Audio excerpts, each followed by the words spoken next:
ರಾಜ್ಯಪಾಲರನ್ನು ಕೇಂದ್ರ ಸರ್ಕಾರ ವಾಪಸ್ ಕರೆಸಿಕೊಳ್ಳಬೇಕೆಂದು ಒತ್ತಾಯಿಸಿ ಕರ್ನಾಟಕ ರಕ್ಷಣಾ ವೇದಿಕೆ ನಾರಾಯಣಗೌಡ ಬಣದ ವತಿಯಿಂದ ದಾವಣಗೆರೆ ಜಿಲ್ಲೆಯ ಜಗಳೂರು ಪಟ್ಟಣದಲ್ಲಿ ಮಂಗಳವಾರ ಪ್ರತಿಭಟಿಸಿದರು. ಇದೇ ವೇಳೆ ಪ್ರತಿಭಟನಾಕಾರರು ಪಟ್ಟಣದ ತಾಲೂಕು ಕಚೇರಿ ಎದುರು ಜಮಾಯಿಸಿ ಶಿರಸ್ತಿದಾರ್ ಅವರಿಗೆ ಮನವಿ ಸಲ್ಲಿಸಲಾಯಿತು.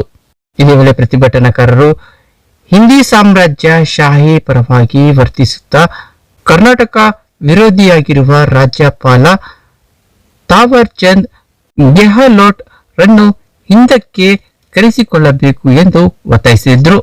ಇದೇ ವೇಳೆ ಕರವೇ ತಾಲೂಕು ಅಧ್ಯಕ್ಷ ಎಂವೈ ಮಂತೇಶ್ ಮಾತನಾಡಿದವರು, ಎಸ್ಎಸ್ಎಲ್ಸಿ ಪರೀಕ್ಷೆಯಲ್ಲಿ ಹಿಂದಿ ಭಾಷಾ ಪತ್ರಿಕೆ ಅಂಕಗಳ ಬದಲು ಗ್ರೇಡ್ ವ್ಯವಸ್ಥೆ ಜಾರಿಗೆ ತಂದಿರುವುದನ್ನು ಮರುಪರಿಶೀಲನೆ ಮಾಡುವಂತೆ ರಾಜ್ಯಪಾಲರು ರಾಜ್ಯ ಸರ್ಕಾರಕ್ಕೆ ಪತ್ರ ಬರೆದಿರುವುದು ಖಂಡನೀಯ ಎಂದರು. ನಾವು ಹಿಂದಿ ವಿರೋಧಿಗಳಲ್ಲ, ಹಿಂದಿ ಹೇರಿಕೆಯ ವಿರೋಧಿಗಳು.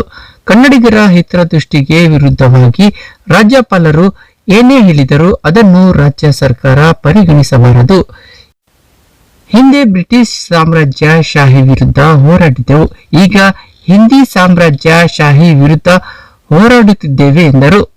ಈ ಸಂದರ್ಭದಲ್ಲಿ ಕರವೇ ಕಾನೂನು ಸಲಹೆಗಾರ ವಕೀಲ ಆರೋಬ್ಲೇಶ್, ಕರವೇ ಉಪಾಧ್ಯಕ್ಷ ಹಾಫೀಜ್ ಉಲ್ಲಾ ಖಾನ್, ಮಹಿಳಾ ಘಟಕದ ತಾಲೂಕು ಅಧ್ಯಕ್ಷೆ ಶಾಹಿನಾ ಬೇಗಂ, ಪದಾಧಿಕಾರಿಗಳಾದ ಫರ್ಜಾನಾ, ಸುಬೇಂದ್ರ, ಮಂಜುನಾಥ್, ಶಿವಣ್ಣ, ವೆಂಕಟೇಶ್, ವಿಜಯಕುಮಾರ್, ಸತ್ಯಮೂರ್ತಿ, ತಿಪ್ಪೇಶ್ ಸೇರಿದಂತೆ ಇತರೆ ಕರವೇ ಪದಾಧಿಕಾರಿಗಳು ಮತ್ತಿತರರಿದ್ದರು.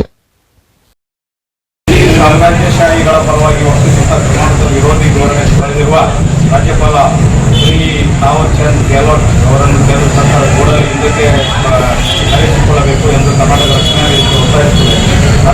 ರಾಜ್ಯಪಾಲರು ಈ ಪತ್ರವನ್ನು ರಾಜ್ಯ ಸರ್ಕಾರ ಕಷ್ಟಮುಟ್ಟಿಗೆ ಎಸೆಯಬೇಕು.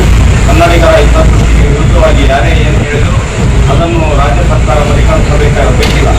ನಾವು ಈ ಹಿಂದೆ ಬ್ರಿಟಿಷ್ ಸಾಮ್ರಾಜ್ಯಶಾಹಿ ವಿರುದ್ಧ ಹೋರಾಡಿದ್ದೆವು, ಈಗ ಹಿಂದಿ ಸಾಮ್ರಾಜ್ಯಶಾಹಿ ನಮ್ಮನ್ನು ಆಳಲು ಯತ್ನಿಸುತ್ತಿದೆ.